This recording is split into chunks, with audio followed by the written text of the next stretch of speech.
Hello,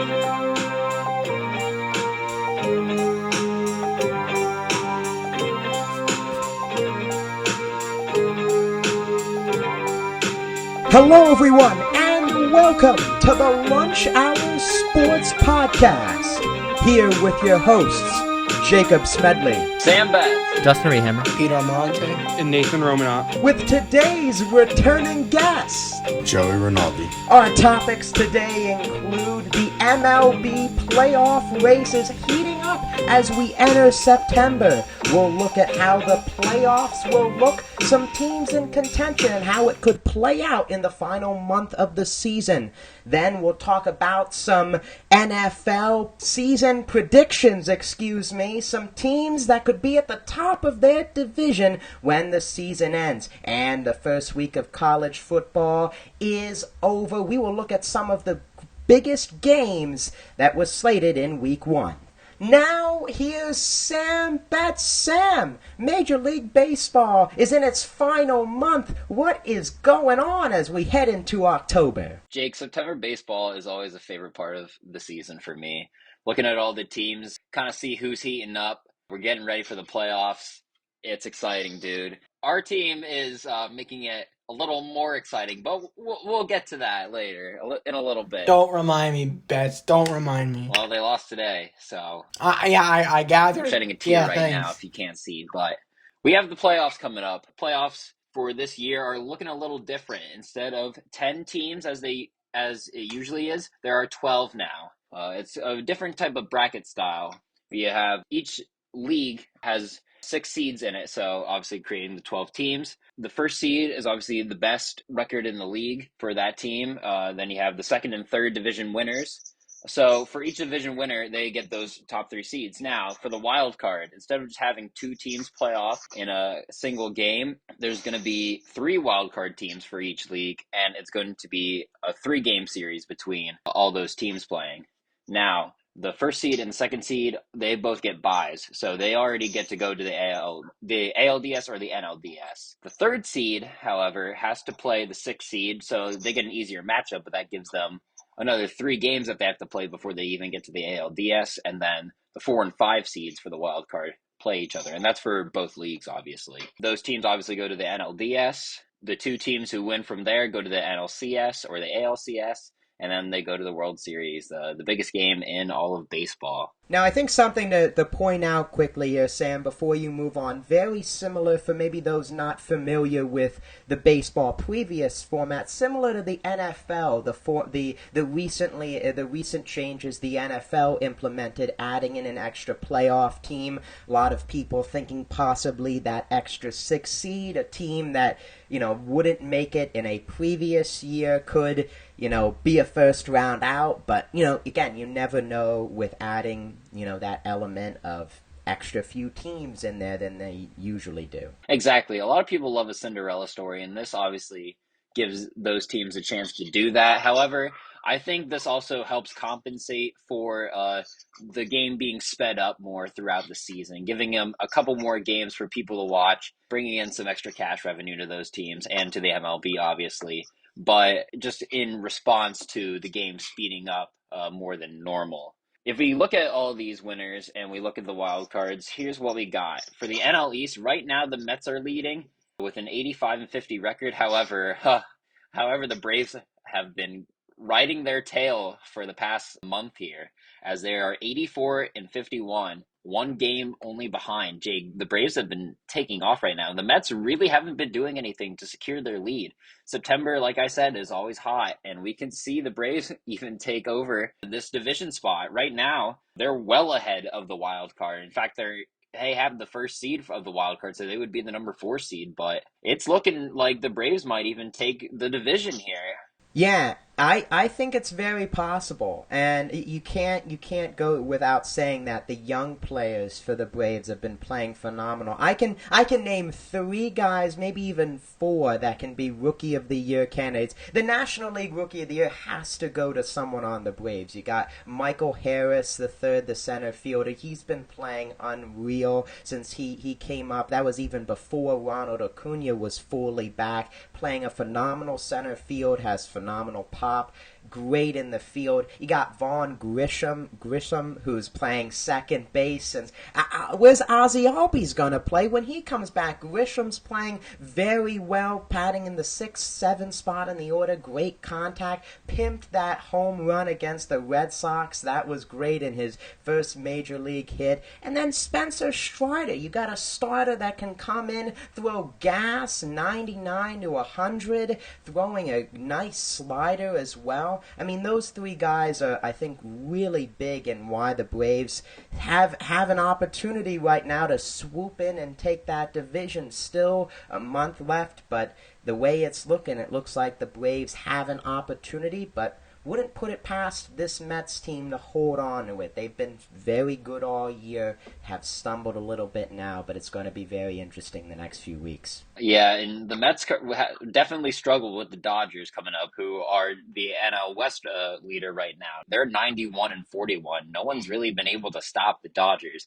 They're also 18 games in front of second in their division, who would be the Giants. They're the team to beat in the NL right now. I mean, they have the best record. They could be the best team in the NL. I mean, they're showing it. It just kind of has to see how the playoffs kind of move. And if the Mets keep struggling, we might see the Braves there. If we go to the NL Central now, obviously we just talked about the Dodgers. We go to the Cardinals, who are 79 and 55. Nolan Arenado and Paul Goldschmidt have been the big bats for this team. They've definitely come in clutch. Paul Goldschmidt possibly, we could maybe even say it now, be the winner of the NL MVP. I'd even go so far to say he's a possibility for the Triple Crown, Sam. The stuff that he's put... There's a possibility, all right? That is a very prestigious award, but the offensive numbers that he has, and he's playing a very good, solid first base, I mean... I wouldn't put it out of the question. No, I definitely wouldn't. I think the last Triple Crown winner, if I'm correct, was Miguel Cabrera in like 2012, something like that. Yeah. That's been a while. So hey, if we could see another Triple Crown winner, that would be great. But the Cardinals are 8.5 games ahead. I mean, they have a pretty strong lead too. There's time for it to budge, but it's not looking likely. They've really took off. I remember when it was them neck and neck. This was, I think, really end of July, beginning of August. They were neck and neck with the Brewers. It was half game here, 2 games here. But their pitching, I think you talk about Arenado and Goldschmidt, but look at their pitching. Quintana has been a fantastic acquisition at the trade deadline. Definitely. Jordan Montgomery from the Yankees had under 1 ERA in his first, I believe, 4 or 5 starts. Those two guys in the back end have been great. I think he's been scoreless. I think he was scoreless for about like 20 innings or so, which is really fantastic. Also, you have Adam Wainwright, the veteran pitcher. I mean, he's a little older. But he's still pitching really well. So, I mean, Yadier Molina, a veteran catcher for that team, very good defensively still. And Albert Pujols. He's close to set. Unbelievable. He's at 695 for total home runs. I think with the whole month of September and a little bit of October, we could see him get 700. It's very exciting. The Cardinals are a very exciting team to watch. So we'll see how they have to do. Well, what they have to do to keep pushing in the playoffs here. Right now, let's go to the AL side. We got the AL East. The Yankees are in front, 80 and 54. Now, obviously, Aaron Judge. They are collapsing. I'm just going to say it. They're collapsing. They have 10 been and 18 doing, in the month of August. They've been interesting to watch here this past couple games here as they've been losing a lot. But the Rays are 74 and 58 now. They're only 5 games back. That's not the biggest lead in the world for the Yankees. It was 15 at one point. It was 15. Yeah, I mean, in the month of September, anything can happen. So if the Yankees don't really improve here and they just keep relying on Judge to keep scoring them runs, their pitching hasn't really held up too well either. We're looking Frankie to see. Montas has struggled since the trade. I mean, of course, Montgomery was a solid starter. They dealt him away, and the bullpen has given up some games late. It's not a recipe for success, of course, and they've got to get it together here because you got some wild card teams that they could either possibly play or even in their own division with the Rays, the Blue Jays. They got to pick it up, and they got to pick it up real quick. Yeah, I mean, the Yankees are in kind of in hot water here. Not too much, but I mean, their ship is sinking fast. If we go to the AL Central now, we got now if we're talking about some ships about to sink, we've got a few here. It seems like it's going up and down between these teams. The Indians are leading right now, 68-63. And in fact, Jake, I thought they were going to be in the gutter considering how their team was looking, how they were trading guys like Francisco Lindor left. I mean, they still have guys like Shane Bieber, Zach Plesac, Tristan McKenzie's been a really good pitcher for that team. Jose Ramirez has been going off. He's a potential for the AL MVP. But I mean, the Twins are 68-64, only a half game back. And the White Sox, who have been disappointing in recent years, but are trying to make that final push. Tony La Russa taking advice from the fans, making them only 2.5 games back. Now, hold on, Sam. Who was the first place team? The Guardians, correct? The Cleveland Guardians in first place. Excuse me, the Guardians. The I'm Guardians. still living in 2021 here. Yeah, I think the way the Guardians pitching has been phenomenal. Tristan McKenzie bouncing back from a rough year last year, has a sub-3 ERA. You mentioned Plesac, you mentioned Bieber. The starting pitching has been great. They're hitting. Stephen Kwan has been a phenomenal story. Left fielder, great glove. He's batting over 300, top of the lineup. Jose Ramirez, phenomenal as always. And you got other guys like Naylor and Miles Straw in center field. You got a bunch of guys picking up the slack. Andres Jimenez from the Lindor trade. He was a big guy that they got during that deal. I mean, and he's been on fire too. I mean, also Ahmed Rosario, also from the Mets. It looked like Andres Jimenez was going to take over that spot, but Ahmed Rosario definitely putting in work there too. Yeah, and so the Twins have been an interesting story. Slipping down, they were in first place for a while this season. Starting pitching, the injuries, Buxton is on the shelf again. They've been playing some tough teams, and now they're on the outside looking in.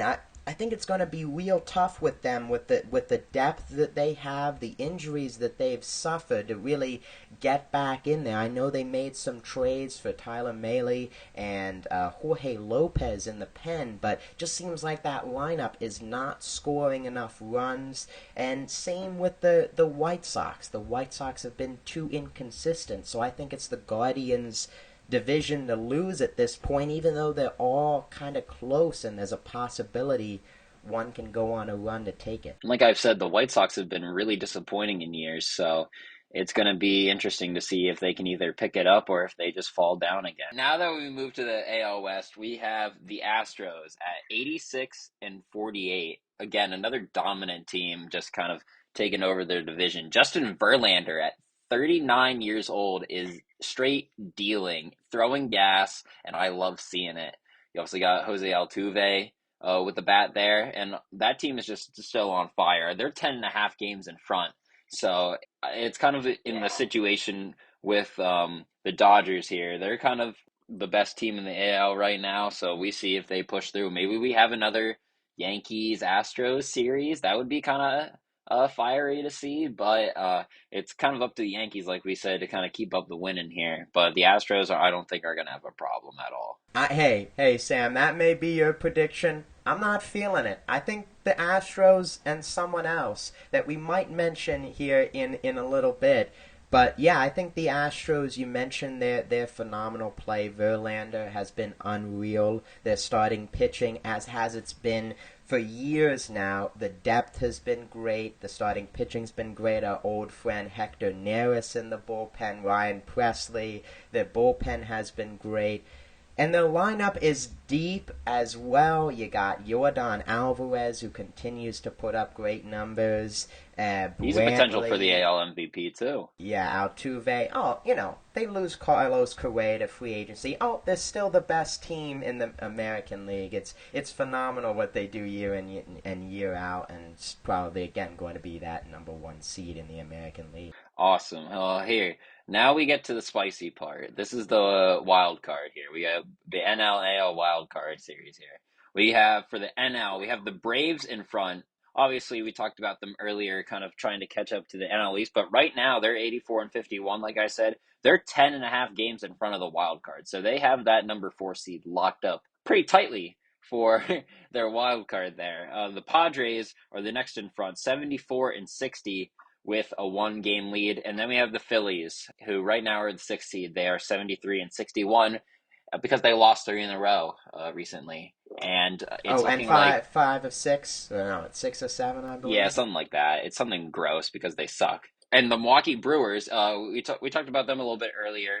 They're 70-6. They're 70-63, and they're 2.5 games behind that 6th seed. They're catching up quickly, Jake. And the Phillies, I don't know what they have to do to even get to the wild card, but they need to change something because it's not working. You do mention they're up 2.5 games. They are technically up 3.5 because they have the tiebreaker over the Brewers because they have the season series. So that's in play as well. But yeah, you talk about the Phillies' struggles recently. It's been eminent. Injuries. The starting pitching has not been giving them length. That when they score, the other teams score. The same old story for the Phillies the past few years. The same themes are coming around on this West Coast trip. One benefactor for them, they are going to be playing the Marlins and the Nationals coming up at home. If there's one area to look forward to after a dreadful road trip. And also the Brewers, you mentioned them being right on their tail. They've been very inconsistent as well, losing another series to the Diamondbacks on the road. The pitching hasn't been there. Their offense, which hasn't really been there the whole year, and the main factor, they fell out of the lead for the NL Central. So I mean, I don't want to say it's the Phillies to lose necessarily because them, the Padres, and the Brewers are all there, but the Brewers have not shown me anything like a winning streak recently. It says they're going to be a team that is going to go on a big run. And Jake, I just see like for the Phillies, I mean, you look at the Diamondbacks when they played the first game against the Diamondbacks, they were up 7-0. And then right in the middle of the game, they give up 7 runs. Not only do they give up 7 runs, they end up giving up 13 runs for the whole game and losing. And then you go and you see the Giants. They play the Giants today. JT Realmuto hits a three-run home run to tie it in the 8th. What do? They give up a 2-run home run for a walk-off. Like, it's the pitching is so inconsistent. Sam. It really isn't. You know, you can blame injuries. You can blame like the relieving pitching squad. You can blame the fact that the hitters haven't been hitting up to their expectations, but in all reality, like every sport, it's a team effort and it's a team loss. You know, JT can't carry that entire team on his back with a 3-run home run, you know.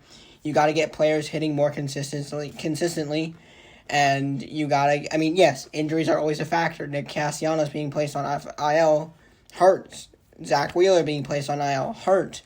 You know, but at the same time, as a team, every team, you got to recover from an injury, from a setback, and the Phillies just really have to sit back for a second and say, here's our current situation. If we want a chance at a playoff run at a guaranteed wild card spot, we got to be able to make up for what we lost and fill in the gaps where we need to fill in. So I don't think you can point a single finger at a single position, whether it's relievers, injuries, or batters, and say, it's this group's fault that we're not doing so well. Well, we know one thing they have to do is they have to fix something. So hopefully they do that, and they can at least make the 6th seed.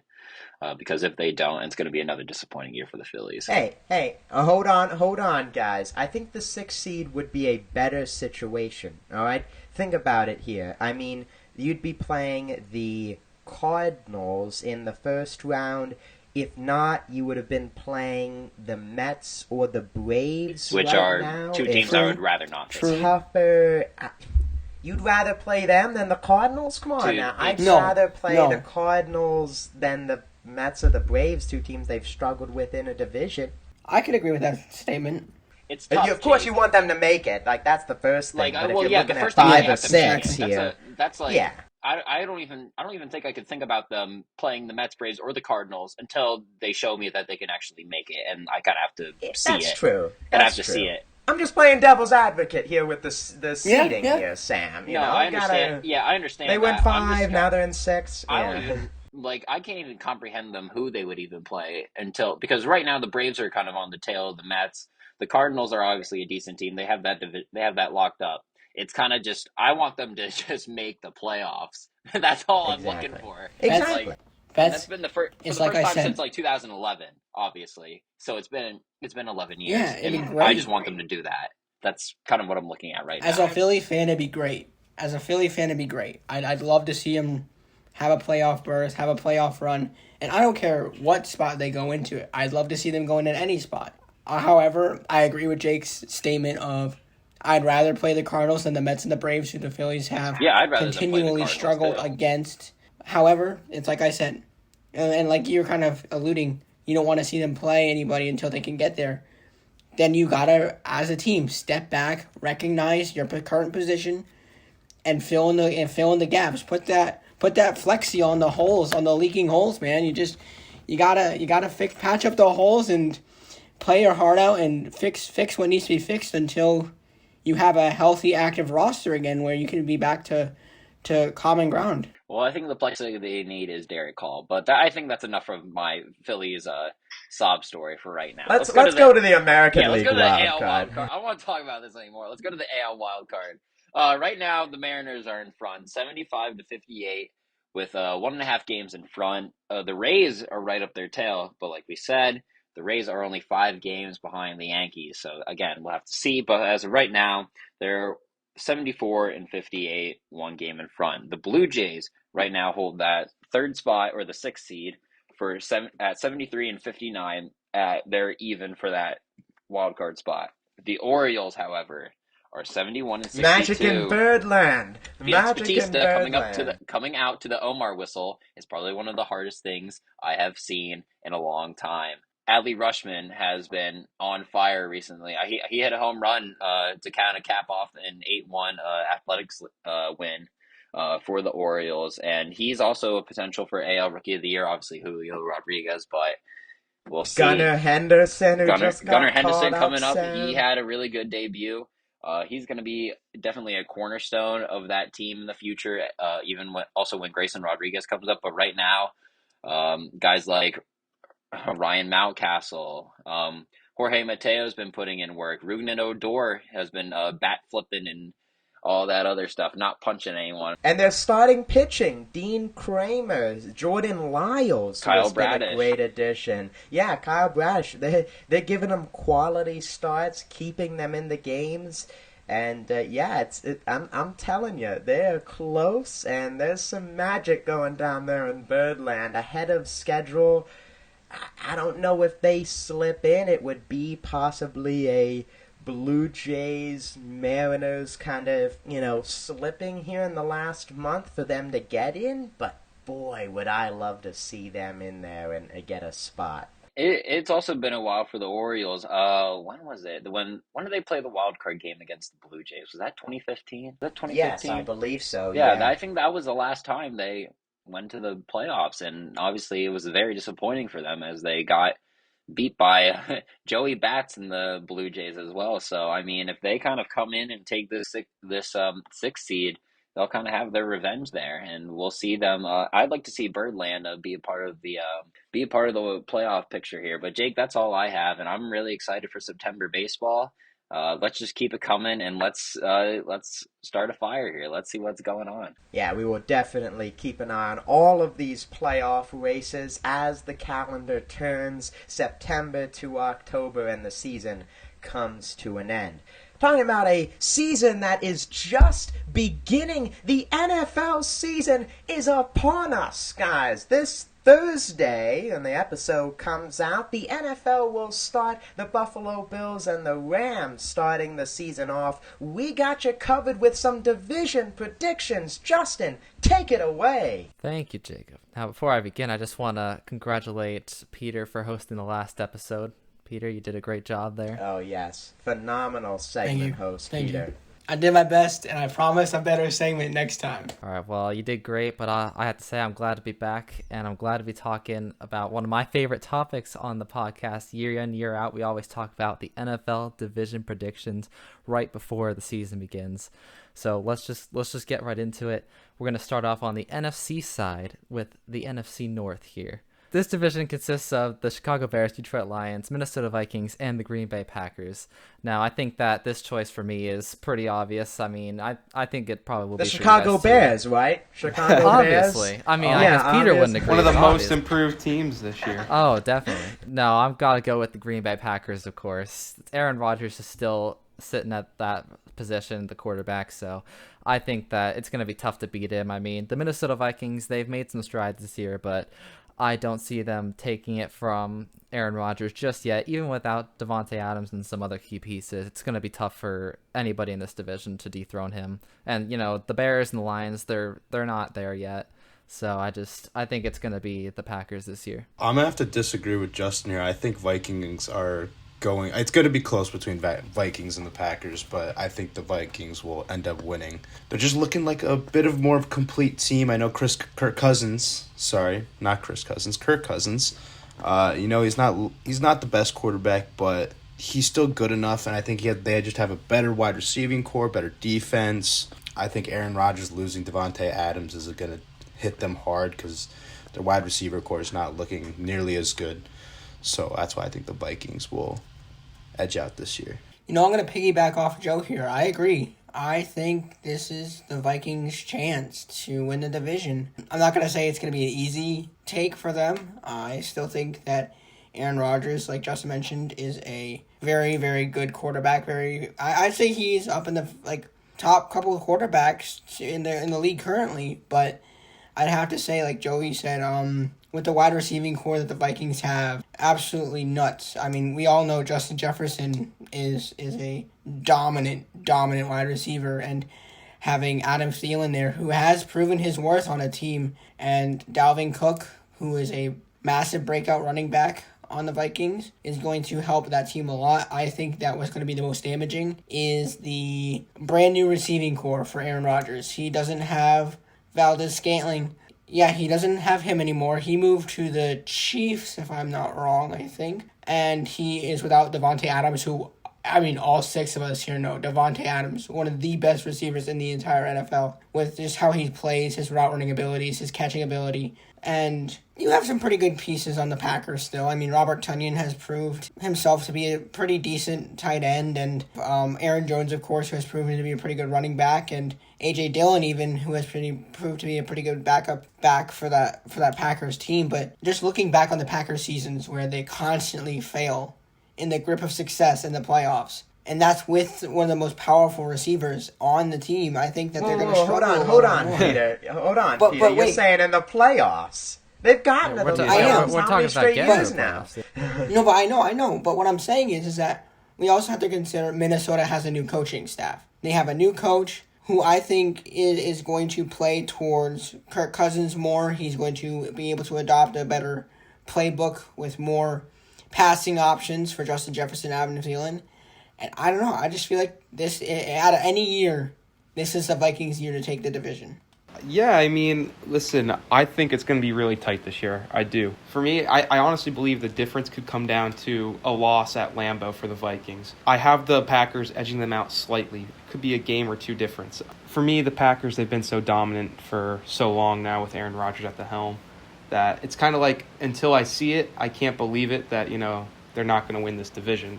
I get that they lost a lot of key pieces on the offense, but as you said, they still have Tonyan, and they still have one of the best running back tandems with A.J. Dillon and Aaron Jones in the backfield.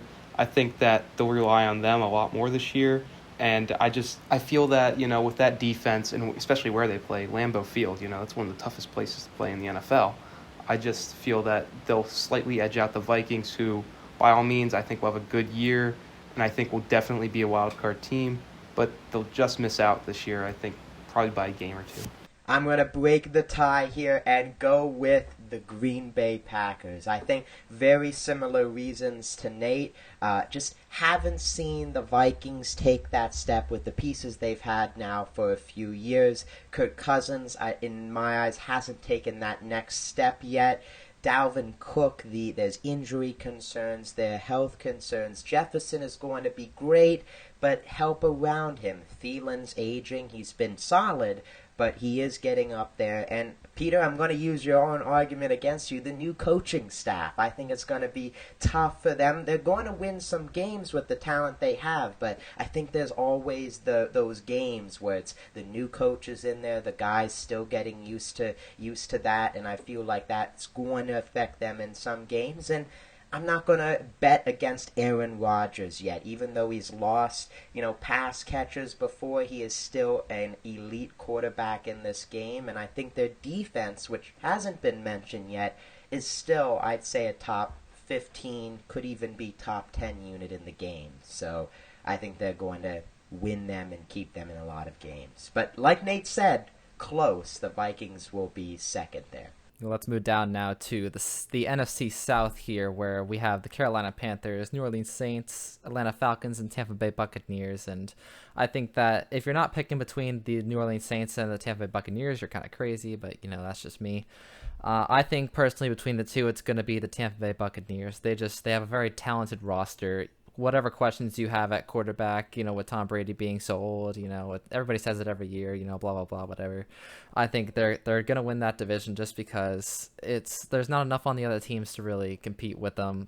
Atlanta Falcons, now, they don't have much at all besides, maybe Kyle Pitts. The Panthers, they just got Baker Mayfield. We'll see how he does there. And the Saints, they're still good, but I need to see more from Winston if I'm going to see them winning this one. Yeah, I agree with Justin on this one. I think Tampa Bay takes this division a little more handedly than the last division we talked about between the Packers and the Vikings. But Tampa Bay, like Justin said, the talent in Tampa Bay. You got Mike Evans, Chris Godwin, two amazing wide receivers who have shown how much worth they have. And it pains me to say this. And I bet it pains a lot of us to say this. And Tom Brady, no matter how old he gets, the man doesn't freaking quit, and he won't stop until he has to stop. And when you have a veteran quarterback at the caliber of Tom Brady, as much love him or hate him, you can't deny that he's carried all types of offenses to very successful seasons. The Tampa Bay Buccaneers defense, I think, is kind of a sleeper defense. It's not the best, not the worst, but they do their job. They know it needs to be done in order to prevent offenses from really taking commanding leads in games in a lot of situations.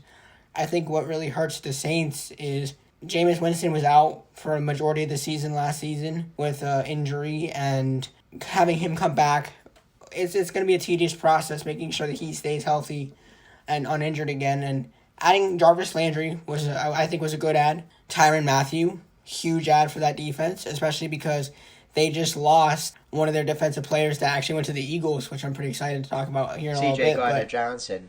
Yeah, C.J. Gardner, excuse me. But I just think that the Saints need a little more time to rebuild. There's a lot of controversy with Alvin Kamara, whether or not he's going to be suspended this year, later in the year or not. And as for the Panthers and the Falcons, they're just two teams who kind of need to figure out what road to take in order to rebuild. And, of course, Panthers' biggest downfalls is Christian McCaffrey can't seem to stay healthy. And, the Falcons, they keep struggling. They have a lot of hurdles to jump over before I can even see them being a top 2 team in that division. So I definitely agree with the notion that the Buccaneers take this division this year.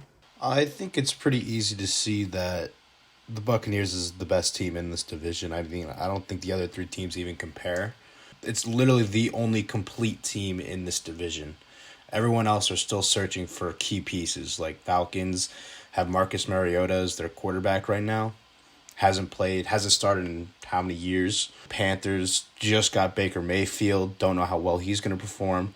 The Saints, Jameis Winston didn't perform last year. He was hurt. So, and to see when he played on Tampa Bay, he wasn't the greatest.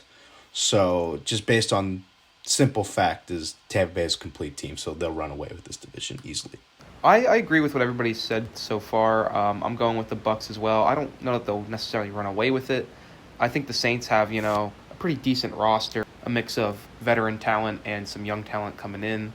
But the Bucs, as Joe said, are just the most complete team in this division. Tom Brady, man's timeless, age doesn't seem to affect him at all. Had a great year last year. I don't see any reason why coming back this year he won't perform again. The offensive line, maybe there's some questions there. As far as we know, Gronk's not returning. But other than that, I think that the Bucs are going to be pretty solid, and I see them winning this division. As Peter said, Carolina, the Falcons, at best, Carolina's mediocre, and the Falcons, nobody really knows what's going to happen with them, with Mariota starting. So I see the Bucs winning it. The Saints, might put up a little bit of a fight, but ultimately probably finish second and be battling for a wild card position this year. I think going to make it a clean sweep here. I'm going to go with the Bucs. They take this division. Guys all mentioning very great points about this team. Brady, the offensive pieces, even with Gronk retiring, and even with kind of the coaching change with Bruce Arians taking more of a front office role.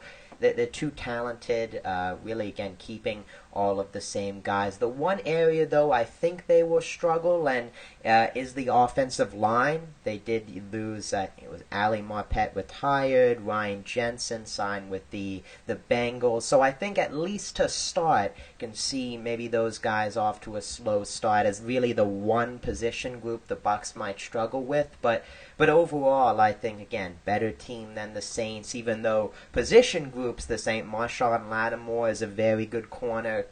Kamara is great as a running back. See what's up with Michael Thomas. See his impact as well on offense.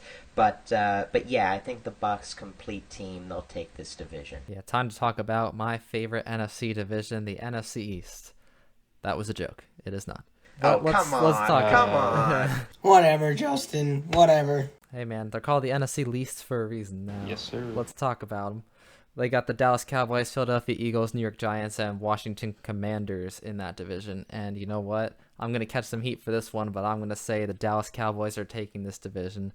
Like the argument that was happening last time, they're a more complete team than the rest of the other teams. The Eagles made some, good contributions to their team this season. I think they're going to be better for it, but I believe that the Cowboys have a more complete team than the Eagles, so I believe that they will win their division. Get him out of here. Dude, Get him Justin, out. I won't Justin, go. Someone else can go. Stop I talking. do not Stop agree. talking. I do not agree. Stop talking. I just want to bring up the fact that the Eagles traded away Jalen Reagor to the Vikings. I just thought that was really the funny. Vikings have two 2020 top He's wide gone. receiver Amazing. picks, man. I'm glad he's gone. Dude, Justin, I'm stopping you in your tracks. I know I'm an Eagles fan, and I understand that I'm an Eagles fan, and I'm willing to admit when the Eagles have sunk and when they have risen, and the Eagles have taken their roster and they have improved every single time in this offseason. You pick up guys like James Bradbury, Hassan Reddick, Kazir White, C.J. Gardner. You pick up guys like A.J. Brown. You have Jordan Davis, Nakobe Dean, 8 players that I named who have incredible performances in their positions. You have an amazing young talent wide receiver in A.J. Brown. You have an amazing defensive player in Jordan Davis, Nakobe Dean, and C.J. Gardner, and James Bradbury, and Kazir White, and Hassan Reddick. We have improved on many, many positions. The Eagles are now starting up with Nick Sirianni, kind of catching his footing in Philadelphia. Now, I am not going to say I'm 100% sold on Jalen Hurts. This is his year to prove himself. This is his year to step up, be the quarterback that he needs to be to get this team to win the division. But I think you are stupid for saying the Dallas Cowboys can win this division in the position that they are in. I have no reason to believe that they can outplay the Eagles in any scenario that you bring up. Remove the soapbox from Peter. My goodness. One key matchup. That's Jalen Hurts and Dak Prescott. I mean, Dak Prescott's a better quarterback. Okay, so you have a better quarterback. Great. Who's the better defense? Who's the better wide receiving core? Who's got the better offensive line? Who's got the better defensive line? Who's got the better special teams? Eagles. I don't agree with most of that. No. You really think the Dallas Cowboys wide receiving core is better than the Eagles? You really think the Dallas Cowboys receiving core is better than the Eagles? I mean, you still have CeeDee Lamb, and I think you have a better quarterback behind to make better throws. I mean, Peter, I think it's fair to say right now that Dak Prescott is better than Jalen Hurts from the performances that they have. And defensively, you have Micah Parsons. You have So Trayvon Diggs. I mean, okay, it's the a cornerback good defense. gave up the most yards in the NFL. they're a fantastic. He gave up defense. the I mean, most yards. Top 10. Top 10. He had the most interceptions. No. Yards, Peter. Okay, Yeah, top 10, yards I are do nothing. Not agree with. Top 10, there's no shot. They were. They were though, Peter. Statistically speaking, Not Trayvon Diggs. Statistically, they. I'm not talking about Trayvon Diggs. we're not Well, talking he was- about him as a he solo was person. We're talking about the fantastic defense last year. overall. And I was going to go back. I So disagree. who's I the disagree. Cowboys? Who are their three receivers? It's CeeDee Lamb Who are and who are the other two? CeeDee Lamb. Wilson. Gallup's hurt, and Amari Cooper's in Cleveland. Did Wilson leave? I don't know. I don't know That's. I think Gallup's still a good secondary wide receiver. I think that's still a solid. Not wide as good as receiving Devontae core. Smith. Okay, sure. Guess what? Who's throwing to him? Jalen Okay, Hurts. Dak Prescott. But you got to actually... No. So, again, you got to consider every position in the game. You guys are considering one quarterback and one receiver. That's all you're considering to carry your offense? Ezekiel Elliott might have a bounce back season. Maybe not. Yeah, they always say that at the beginning of the season, and he turns out to be trash. To be fair, the Eagles' run game has not been the greatest in recent years as well. So PSU Miles Sanders has guys been and okay. Miles Sanders, and I agree. Miles Yeah, Sanders, look at you Miles turning on Sanders. your alumni. No, Miles Sanders has not played well for the No, Eagles. he He's not a hasn't. good guy in the pass offense. I mean, that's why there were rumors for them to try and trade for Kareem Hunt. I mean, those were real. Those conversations were real. Sanders has been hurt, and Sanders has struggled in the passing game and with fumbles. I hope that's not the case because I still have Miles Sanders on my fantasy. Oh yeah. I'd love for him to do well. He's had great games, but there's also been games where, he's been outplayed by Boston's Scott because he's been hurt, or he's just not performing well. That's a big question for the team. I think Kenneth Gainwell could take a step up in this offense if he needed to. I like the way he was playing the preseason. He's found a lot of openings and been able to run the ball quite a ways in this preseason. I'm watching him a lot. Just to make sure then here, Nate, Joe, you guys are for Dallas, and Peter and Jacob, you guys are for Eagles, right? Yes.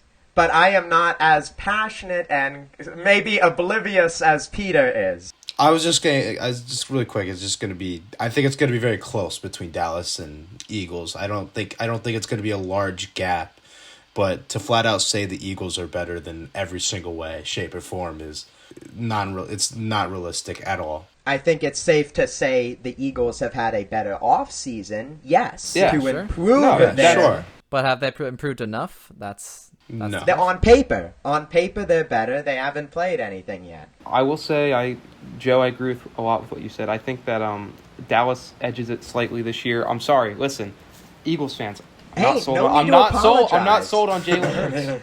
All right? Hey, that's fine. Dak Prescott, you're taking Dak Prescott over Jalen Hurts every day of the week. That's just how it is. He's a better and more proven quarterback. I did say that.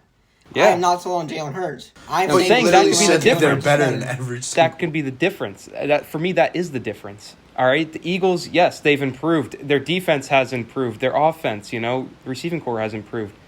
Dallas still has a solid defense. They still have a solid receiving core. They still have solid pieces on offense. Same with the Eagles. Eagles. Listen, Peter. I can agree with you. The Eagles' receiving core at the moment, as constructed, I think is better than Dallas's. But because of who's throwing the ball, Dak Prescott is a better quarterback in my eyes. And, after the year they had last year, I believe that they will have a similar year and they will once again win the division. Eagles will have a good year. I could see them going 10-7, maybe 11-6, and I see them getting into the wild card. I don't see them winning the division this year. I have to go Dallas. I don't trust me. I don't want Dallas to win. I'll put that out there. If it's any consolation. I think they will. I know the Philly and the Giants and the Justin Commanders. up here. You could just shove them off to the bottom. They're in the basement. They're in the cellar. Yeah, there's no conversation for them. No conversation with those two. I'm going with the Eagles. I think Jalen Hurts takes that step, or at least is a good enough quarterback with the weapons around him to win it. That is my argument. On paper, they're better, but no games have been played yet, and the Cowboys have been the better team. So I wouldn't be surprised if they did win it, but I think, there is some bias in what I'm saying, but I think Jalen Hurts does enough for them to win it. All right, let's get on out of there before Peter kills me. Let's move from the east to the west. Moving down, we have the Arizona Cardinals, San Francisco 49ers, Seattle Seahawks, and Los Angeles Rams.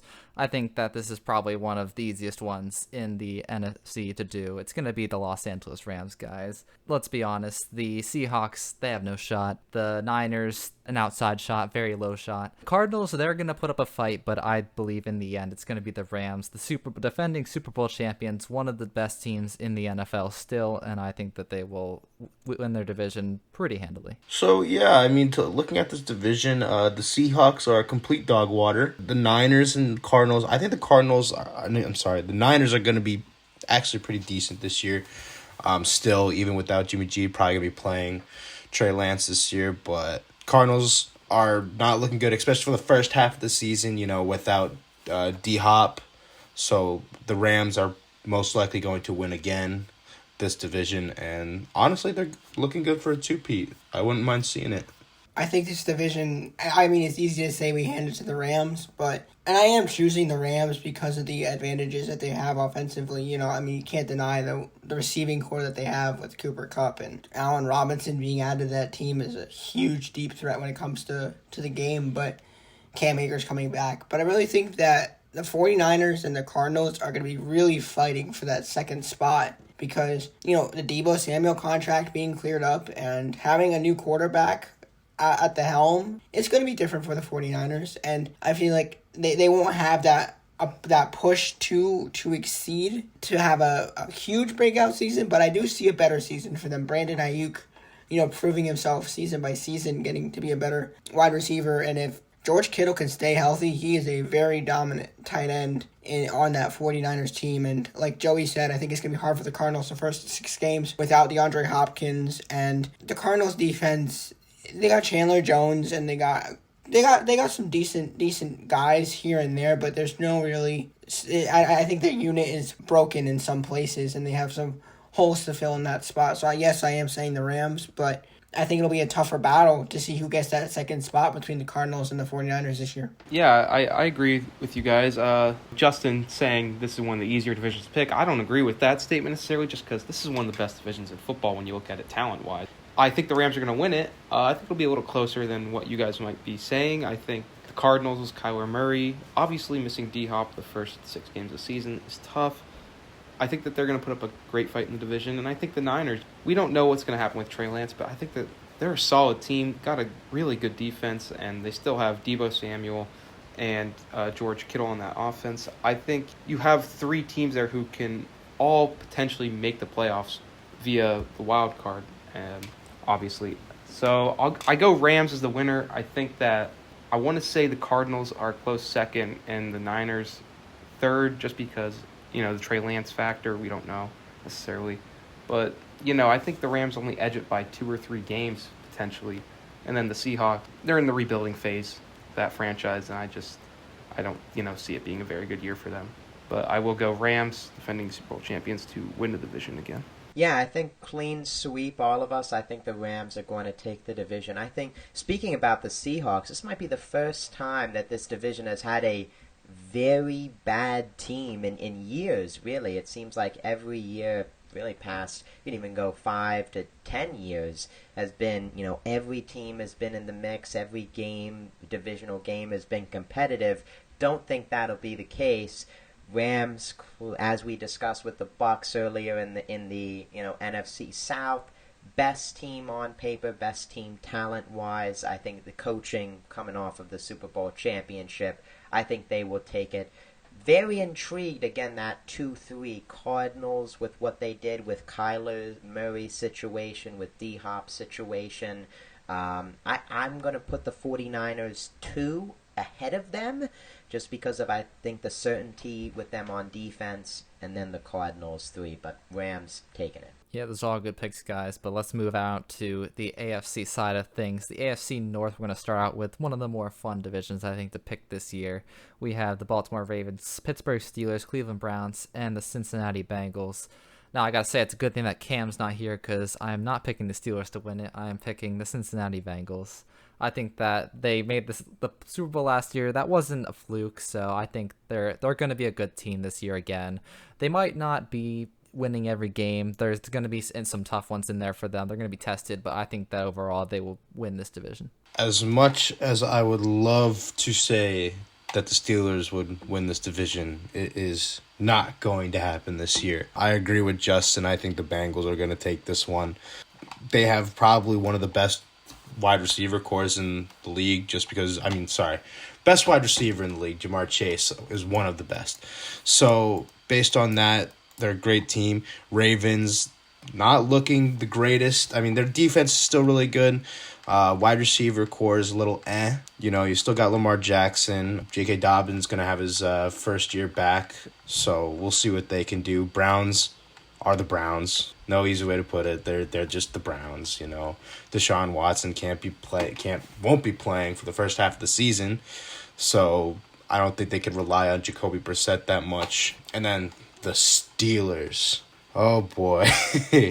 Quarterback I don't even know who the quarterback's going to be. I think it's probably Trubisky, right?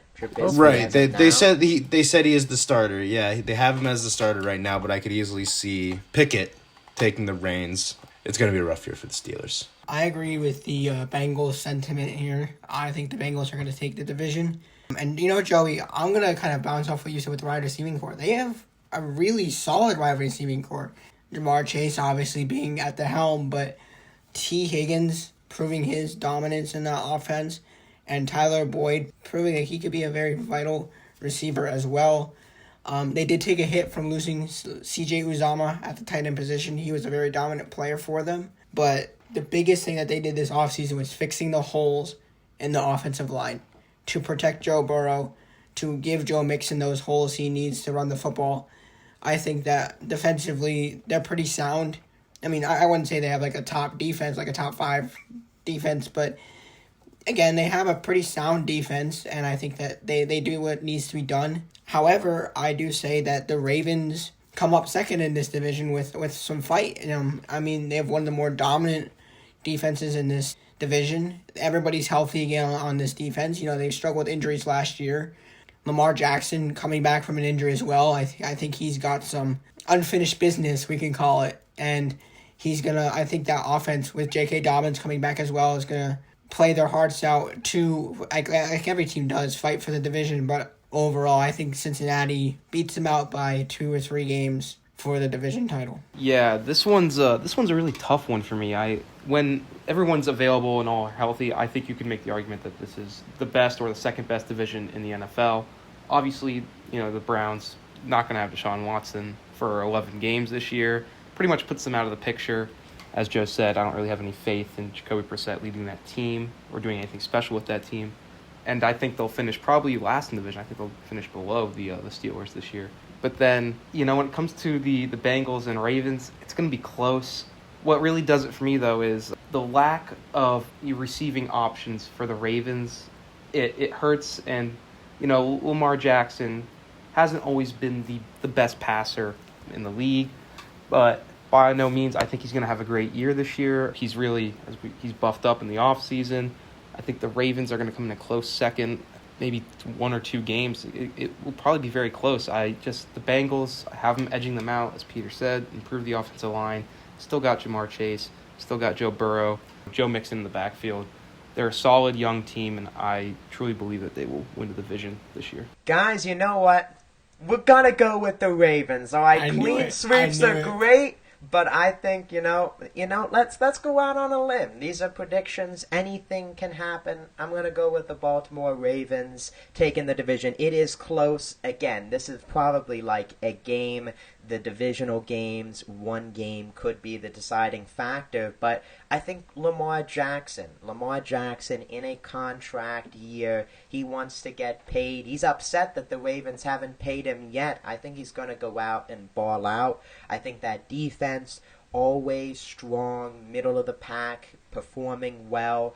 Bengals are a good team, don't get me wrong. I love that offense. Love Joe Shiesty, Joe Burrow. That offense is fun to watch. They're going to win some great games. They're going to be probably a top wild card team in this scenario. Fun team to watch. But I'm going to go with the Ravens. I think you mentioned the receiving core, Nate. I think that is a concern. I think Rashad Bateman, I think he could take that step forward, go into that Marquise Brown role as a top receiver. You have a top tight end in the game, Mark Andrews, who is always producing, always Lamar's number one receiving option. So, you know what? I'm going to go with the Ravens. The Ravens winning this division. Yeah, those are some great picks, guys. Now we're going to have to talk about the AFC South, the division that I'm a little not as high on. We're going to talk about the Jacksonville Jaguars, the Houston Texans, Indianapolis Colts, and the Tennessee Titans. This one, it's a tough one. I think it's going to be very close, but I'm going to have to go with the Tennessee Titans over the Indianapolis Colts, those two obviously being the contenders for this division. I just feel that with the Matt Ryan in his first year, there's going to be some struggle, especially at the start for the Indianapolis Colts. So I think that's where the Tennessee Titans edge this one out, but I don't feel like either of these teams are going to be one of the best in the NFL. I think they're both very mid teams in my opinion. Yeah, look at the division. Houston, they still suck and will suck for a very long time. The Jaguars are, I think, on the uphill slightly, but still nowhere near as good as the Colts and the Tennessee Titans. I think these teams are very close. They're both, like as Justin said, very mid teams. They don't have quite all the components, but I think Indianapolis will edge out in the end. I think have a veteran quarterback, decent wide receiver core, got Pittman, and both teams have probably the top two running backs, so it's close, but I think Indianapolis is going to get it done. I'm trying to play scenarios out in my head, like comparing the depth chart here for these lineups. It's a tough battle between Indianapolis and Tennessee.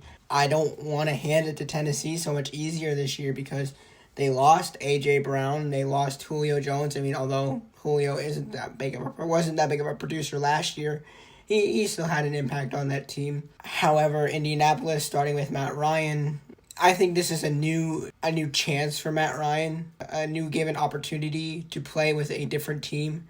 Maybe I'm kind of biting at my tongue at this, like maybe a more complete team than the Falcons were. It gives him a fresh start. And I'm excited to see what he does with Indianapolis. There's no way you can count out Derrick Henry or Jonathan Taylor on these two teams. Like Joey said, both those guys have proven to be, I'd say, the top two running backs in the NFL. Just production-wise, with yards and with their carries, and Derrick Henry, as we know, was on the scope of beating the rushing yards, beating the record. So until he unfortunately fell to injury, I don't know. It's very tough. I'm going to say it is the Indianapolis Colts who win the division by one game. I say that Ryan Tannehill is struggling at quarterback, has been for a few years now, and with a newer receiving core for him, and with Malik Willis kind of in the back of his head, it's his ride or die year for him. The Colts defense, I think, has what it takes to get the job done in important games, and I just say that with the veteran quarterback advantage and Michael Pittman Jr., I believe, is the top receiver for the Indianapolis Colts. He produced pretty well, even with Carson Wentz behind center. I think that Jonathan Taylor is going to have an amazing year yet again, and I think that the Colts pull it out by, one or two games. I'm going to lean Titans to take the division this year. Derrick Henry, he's going to come off an injury, and obviously coming off that injury, I think he's going to come back. I think we're going to see him at his best again. I think, he's going to be an absolute beast. The quarterback, situation, Ryan Tannehill, Matt Ryan, pretty similar in my eyes. The difference for me is, Tannehill's been with the Titans, for the past few seasons starting, and he's gotten the job done for them. So Matt Ryan's coming into a new system in the Colts. I think that might be the difference in the end. He's got to get settled in and adjusted. He could have a year, he could be potentially like a Phillip Rivers was for them. They could, have a good year, but I'm just going to ride with the Titans. They did take a step down, I believe, this offseason, but I think that they're going to pull it out. And as you said, the Texans are going to finish last. I think the Jaguars will do a little better this year, not having Urban Meyer at the helm, creating chaos, for that team.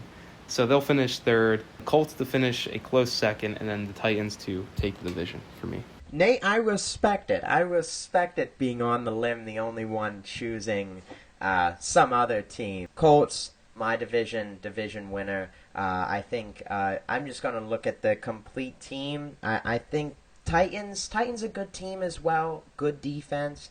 Colts, good defense as well. But I think the overall pieces on offense, the Colts offensive line with Matt Ryan will give him protection, time he didn't have in Atlanta where he struggled this past season. Coaches as well been around. Frank Reich really getting in there and performing well. I think he'll really gel in that offense. And bold take for the Titans, I think Malik Willis gets starting time, maybe at some point, maybe an injury or something could happen. Bold take that I think might happen at some point. The Colts take the division. All right, now on to the AFC East, probably our easiest pick of the night, guys. This one's the Miami Dolphins, New York Jets, New England Patriots, and Buffalo Bills. Listen, it's the Bills winning this division. There's almost no question here. The Patriots, Dolphins, Jets, they're moving in the right direction, but the Bills, they're on a whole nother level. And with that offense, Josh Allen, Stephon Diggs, one of the best in the league. That defense, you got Von Miller added to that, Tre'Davious White, Jordan Poyer, Micah Hyde. It's just one of the most complete teams in the NFL, and they're looking for a Super Bowl this year. So it's got to be them winning this division. I will agree with Justin. The Bills are going to win the division, unfortunately. Yeah, the Bills are obviously the best team in this league. They're the most complete team. None of the other teams are as complete. Miami Dolphins, though, are definitely on the uphill, depending on how well Tua performs this year. He has a good wide receiver this year, so there should be no reason why he shouldn't be able to perform. So, yeah, I go with the Bills.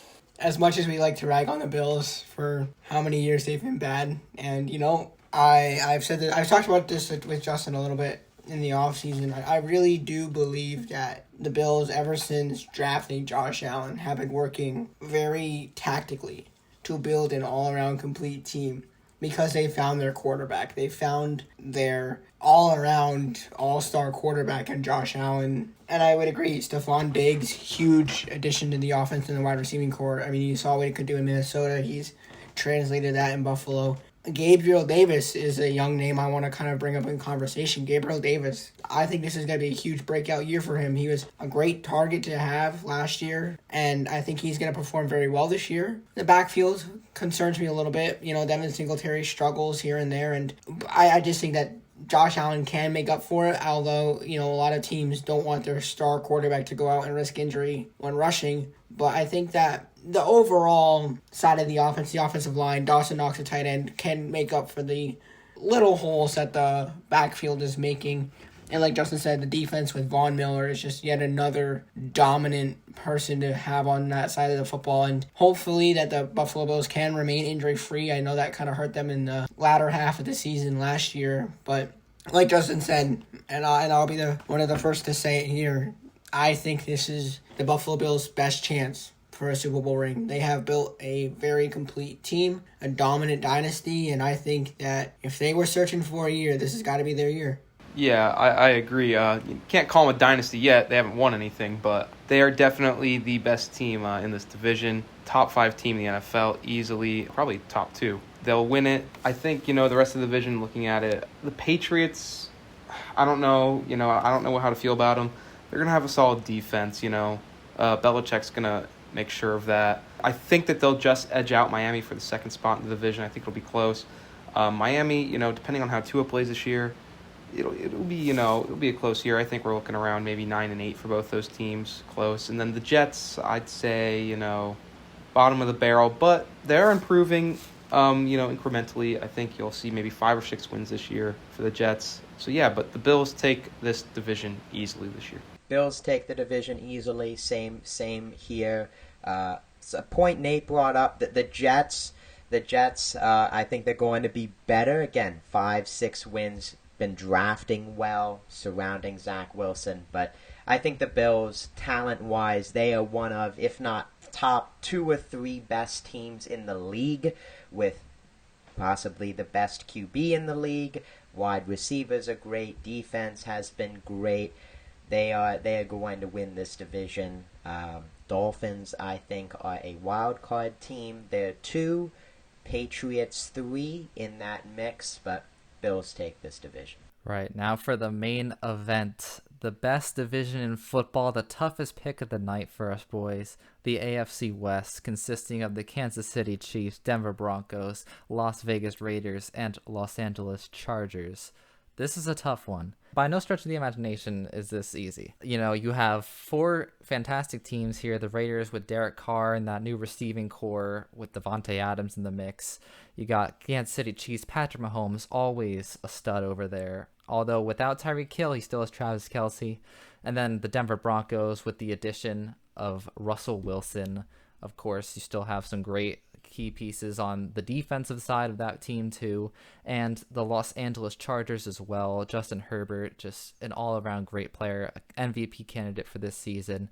I'm gonna have to go with the Los Angeles Chargers winning this division very closely, I will say, but I believe that they are the best team overall in this division. I think that they made some great additions on defense that is just going to help them soar. I think that this is the year Justin Herbert steps up into that top 5 quarterback role, and I think that they'll be just contending for the AFC Championship.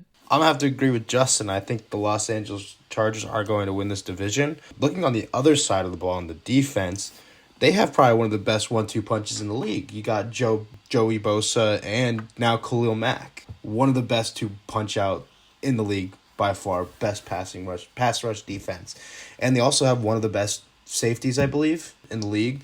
So this is a very, very, very complete team, but as are all the other teams. But I think this one just has that much, just that little bit more. I'm hoping for something different this year. I'm pushing for the Chargers this year. It's the obvious. Oh, the Chiefs lost Tyreek Hill. And on any team with that impactful receiver, that takes a very damaging blow. However, I agree with this sentiment that the Chargers are a much more complete team on both sides of the ball.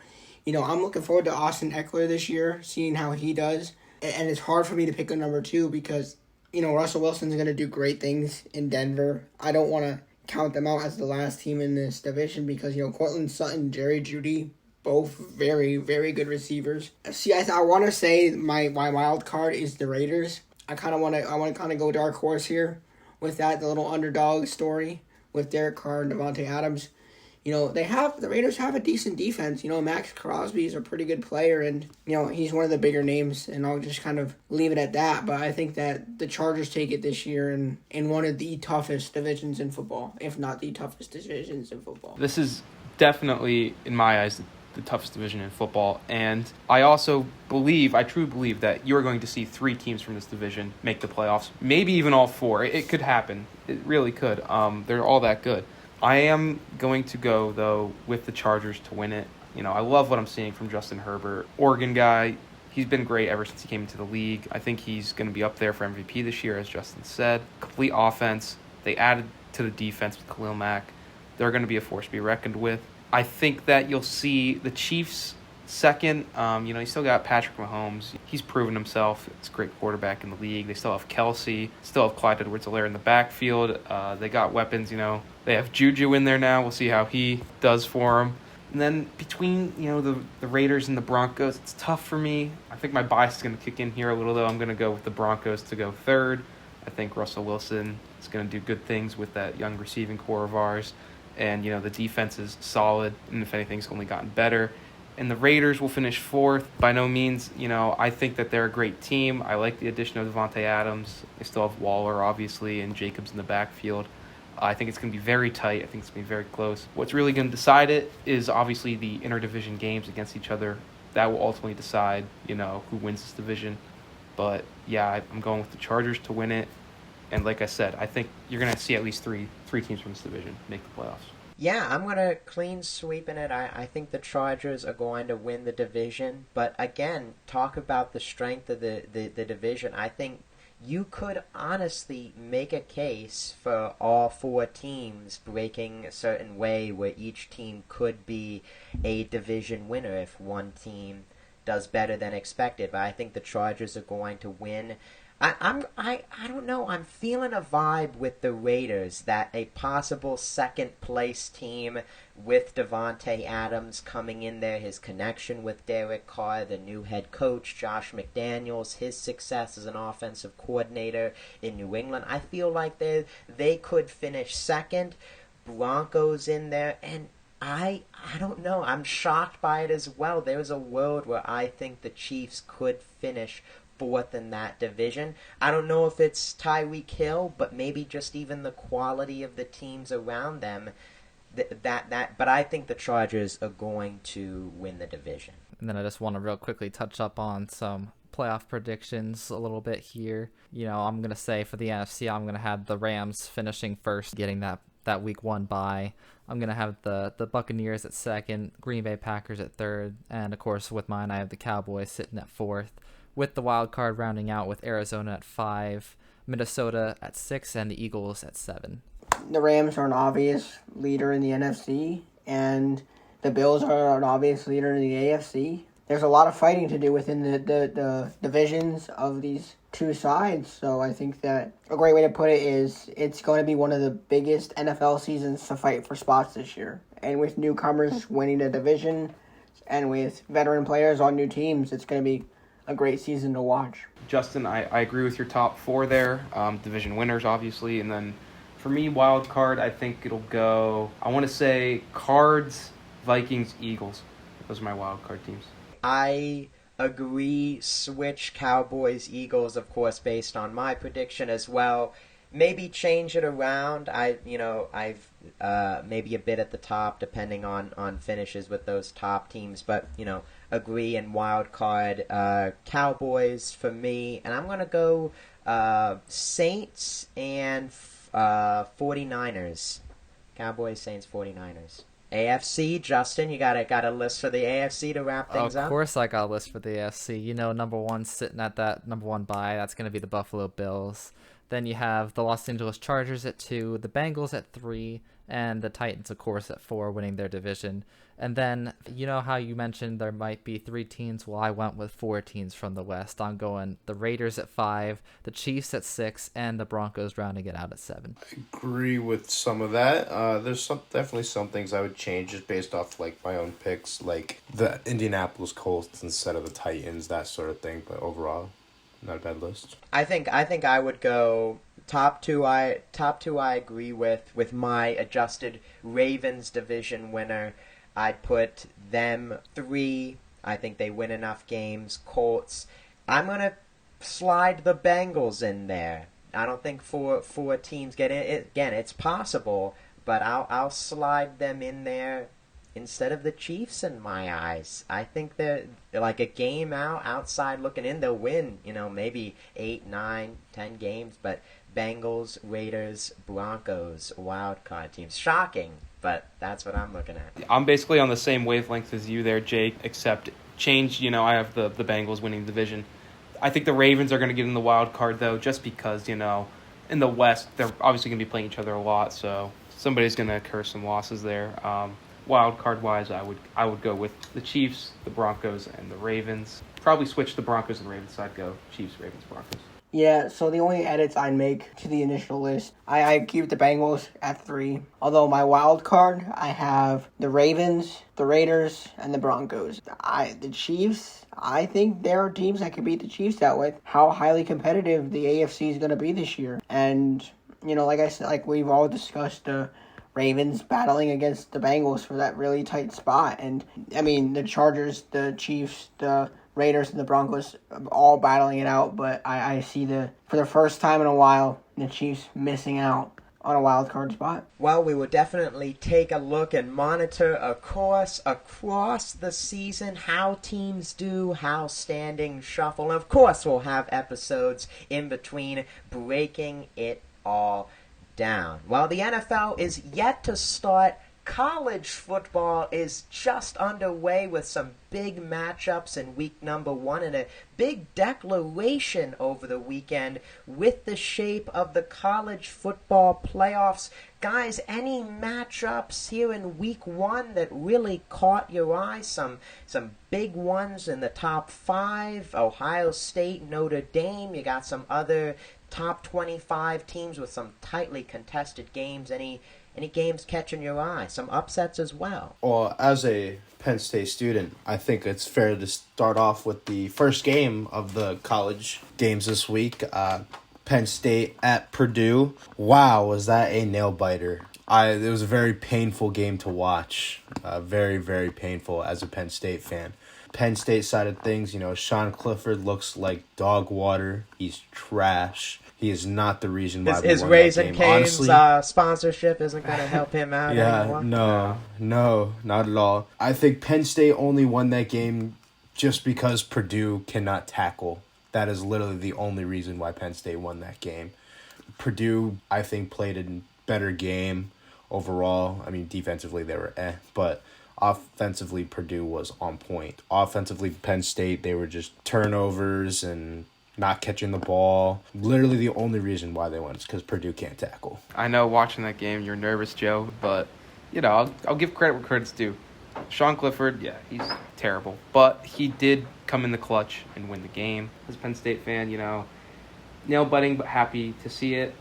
Elsewhere in college football this weekend, there were some good matchups. Obviously, Notre Dame, Ohio State. I didn't expect it to be as close as it was. I think if we learned anything from the game is that Notre Dame's defense is legit. They are one of the best in the country. Their offense, however, is a different story. They don't really got much firepower there whatsoever. And, Ohio State took them a while to get started there. A lot of people have them as favorites to win the Big Ten and compete for the national championship this year. We'll see, what happens with that. And, yeah, there's some other good games. I don't really want to touch on the Oregon game. That one was kind of an embarrassment. Ooh, burn. That was bad. It was very bad. Very, very bad. It's safe to say that Bo Nix still throws picks. Yes, he I think does. That's safe to say. It's also safe to say that Georgia still looks like a legit contender because even though they lost 15 players to the draft, don't they have pretty good. Don't they have like a 270-pound tight end or something like that? Oh yeah, Yeah. 6'7". He's That's 6'7". That's a big boy. Playing the wrong who can sport. carry the football. Yeah, I wouldn't want to be mixed up with him, bro. Can we also talk about the Iowa game? Oh my god, Dude, that is pitiful. that was. Pitiful. If you don't know what we're talking about, Iowa played South Dakota State in the first game of the season. They beat them 7-3, which at a first glance you'd say, all right, touchdown, field goal, low-scoring game, no offense. Not the case. It's actually a field goal and 2 safeties that won the game for Iowa. Offense was basically non-existent for them. So anybody who thinks that they'll be a powerhouse in the Big Ten West, I just can't agree. They have no offense. It's just non-existent. That reminds me of the Patriots-Rams Super Bowl. That was like, what, 10-7 or something like that? That really low-scoring Super Bowl. It was like, yeah, I think it was Rams only had like a field goal then. Yeah, 10-3. But yeah. So it was like really, really low scoring. Really low scoring. And there's not too many other games really to touch on. Cincinnati played Arkansas. That was a good game. Florida upset. Oh God, who was it? Utah. Yeah, Florida upset Utah. Number 7 Utah.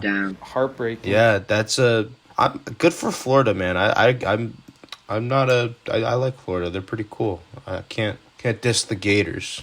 Tough one for Utah to lose. That is a tough one for Utah. That was in Florida, I believe, right? Yes, yeah. Yeah, so Had the late touchdown interception at the end there. It's a tough one for Utah. I feel like a game like that, with the current way the CFP, the College Football Playoff, is set up, pretty much guarantees that Utah can't make the playoff anymore. Just because, losing to this was their chance to, play an SEC team, really show the committee they could do it. They lose, obviously it's only the first game. But even if they go undefeated from here, I just feel like the committee wouldn't put them in a 4-team scenario. However, with the news that the CFP is expanding to 12 teams, whether it be in 2026 or as soon as 2024, remains to be seen. I feel like you're going to see a team like Utah be able to make it. Obviously, I think I read that the top 6 conference winners are going to make the playoff. So that would mean, obviously conference winners from the Big Ten, Pac-12, Big 12, ACC and SEC are all going to make it. and then probably, maybe like Conference USA or something like that. So I think that's exciting and an exciting prospect for a lot of college football fans of teams, who haven't really made it yet. I think that's something to look forward to. Definitely something to look forward to. And we have more games on tap, college football and the NFL to look forward to. And of course, the baseball playoff race heating up as September is coming into full swing. Well, that is it for this episode of the Lunch Hour Sports Podcast. Thank you for listening, and thank you, Anchor, for sponsoring this episode of the Lunch Hour Sports Podcast. For future episodes, check us out on Spotify and on YouTube. Once again, thank you for listening, and talk to you next time.